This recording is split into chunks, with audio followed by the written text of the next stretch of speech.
It's just the wave.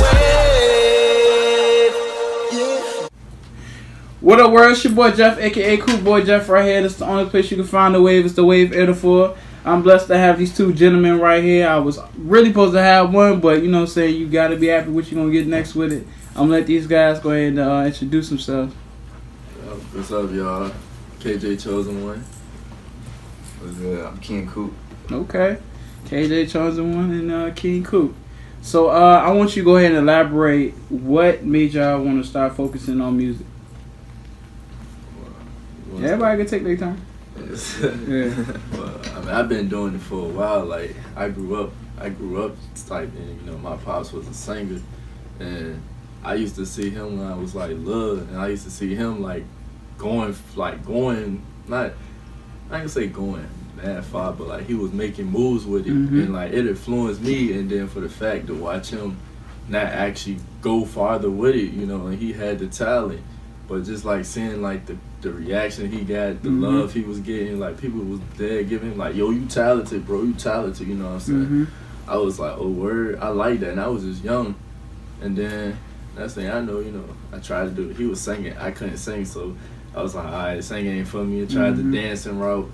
It was fun for like my middle school years. Then after that, just took it back to the base. It was like, all right, look, it was freestyle rap. I was a freestyle rap for like years.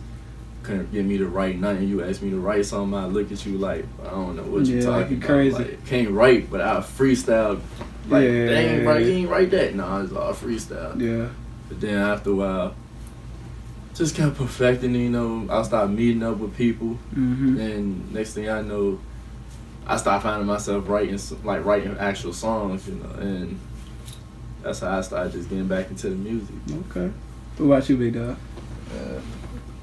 I mean, I started music. Always been a passion of mine. Like my parents growing up, they always played music around me 24/7. They was always playing music. My mom, she was always a huge old school rap fan. Like she listened to Scarface and Tupac, Biggie, all that old shit. So rap has always been my favorite kind of music. When I was like 15, 16, I learned how to produce and engineer. I started making beats and producing for people and stuff like that. And then I started making my own beats and I started writing and stuff, making my own songs. And I mean, I just kind of fell in love with the music. Yeah, that's all I've been doing since I was like 16, 17. That's what's up. So you was passionate at an early age. Yeah, I mean, I played a little piano, guitar when I was little. I kind of got into that. So, and then I kind of just went to the producing and engineering, and I kind of wanted to be on the mic. I'm kind of tired of being on the board. Okay. Yeah. So you kind of self-taught yourself how to use those musical instruments. Yeah. Okay. Yeah. Okay. So both of y'all was raised around it. People influenced y'all to start looking into it, and then y'all also had the opportunity to make your own sound. So from that time, from y'all being in middle school and then now y'all coming up, what can you say, what was the major change between now and then? It's a lot I can say change. The big thing to change, I say, is actual, like, the music wise. Like, I grew up on it, you know, it was actual lyrical, you know what I'm saying, actually meaning something, you know.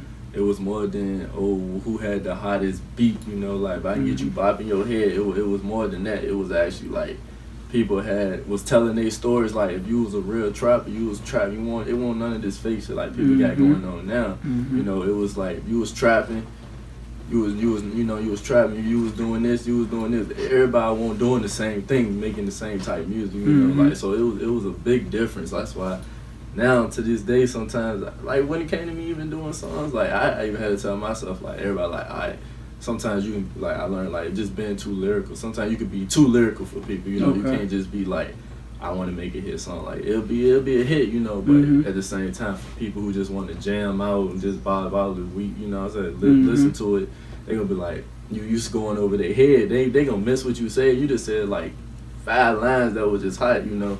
So I was like, I want to be one of the ones who can put my being lyrical into a today's type beat. Not gonna say a today's style, because I'm like a mixture of everything. I can put everything together, but something like that, when people hear it, be like, oh dang, he real talented. Like, you know, that's how I do my music. You know, I actually find myself put myself in like, okay, boom, I'll use this type beat, and it'll be a high type beat, and I come up with a catchy little tune to it. It's still lyrical in it. That's how I do mine. That's what that's how I am when it comes to that. That's respect. And before I get to you, big dog, I want to see, like, when you was talking about how you said you can be too lyrical for people. Do you feel like that you had to really like dumb it down for people to really understand for what you're saying? Because I know for a lot, because I understand for a lot when you structure a word together and not even a word, a sentence, and it can be so hot that it will go over their heads. You know what I'm saying? So how can you like speak on that? I feel that's true. You do have to dumb it down because, like I can say, a couple artists that's out right now, like that's celebrity wise, they're still underground because what they talking about just not going to people is still going back people's head, but they saying some deep, like you look into it, you like, dang, this man know what he talking about. He saying this, and they conscious minded, they positive people. They not doing it for the industry. Like they doing their own type music. They not. Oh, I'm signed, so you control my music. They actually making their own music. And I realized a lot of that. Like I grew up to Wayne, Meek Mill. Like Wayne was one of my favorite raps. So when it come to lyric and freestyle, every bar I made sure I said I had to make sure somebody be like, if you could repeat my bar back to me as like a metaphor or something, like, oh, that was a hard line. That was a hard line. That's the type of any song I'll let you hear from me, you'll hear from me, it'll be like, oh dang, like that was lyrical. Like that was lyrical. I don't try to go too lyrical no more, but you still lyrical enough. Even to dumb it down, it's still enough for people to understand, like, oh yeah, he got bars, he can spit. So yeah. That's how I look at it with me. Alright. So what was the transitioning for you, big dog? I mean, by the time 8th grade came around, I was producing and engineering, starting to get into that, especially being on both sides. Just like what he said, like, just how much the industry's changed, just like from what I can remember in 8th grade to now. It's just like he said back in the day, Lil Wayne was back. I can still remember go DJ at my 8th grade forum and shit. You know what I'm saying? People got crazy. No ceilings. Yeah, T.I. like was huge back in the day. And now all these new rappers is coming out. Like you got people like Lil Pump, like so perfect, like people on different waves and shit like that. And like being real serious about this music and trying to really be in the industry. You know what I'm saying? You gotta find your fit. In today's industry, like it's not the same as what we was listening to back in the day. Right. You know what I'm saying? Like, and being from middle school and like going to high school and the transitions, like you go through so much in those 4 years, like to now, from 8th grade to now, like you getting in trouble. You do a lot of stuff. Right. So like gaining that influence and gaining that like figuring out life, that change your music. You talk about different stuff. Like, So and definitely I'm gonna ask you this question because I know hip hop was really founded by, African American sound and whatever. And now that we're seeing that music, hip hop nowadays is starting to be, it's not culture shocking because I feel like the first person that I really believe changed the game that was a Caucasian was Eminem. And how the way his wordplay, how the way he delivered, his animation.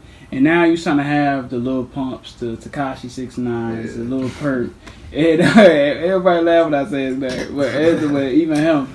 Do you feel like, or have you ever faced any tension because the color of your skin, even though you're starting to become into like a, the hip hop that's mostly founded by black people? For real, not in Richmond. Okay. I ain't had no problem with someone trying to pull my card because I'm white. You know what I'm saying? Like, and I feel like people listen to my music and like I don't sound like Lil Pump and all that, you know what I'm saying? I'm not faking this shit. You know what I'm saying? I got people that can vouch for me. Like I done lived in the South, I done lived like FFC, like you said, I know Richmond side. So I stayed in Fairfield for a little bit. So I done seen like and did all the shit that real rappers is talking about. Like, I'm not, you know what I'm saying? I'm not doing this shit for like they say all that shit for clap, like they faking this shit. Like I ain't faking this shit. People can hear my music and like some stuff we put out where we really talking about that real shit. Like I feel like just listen to my music, people know I'm not bullshit.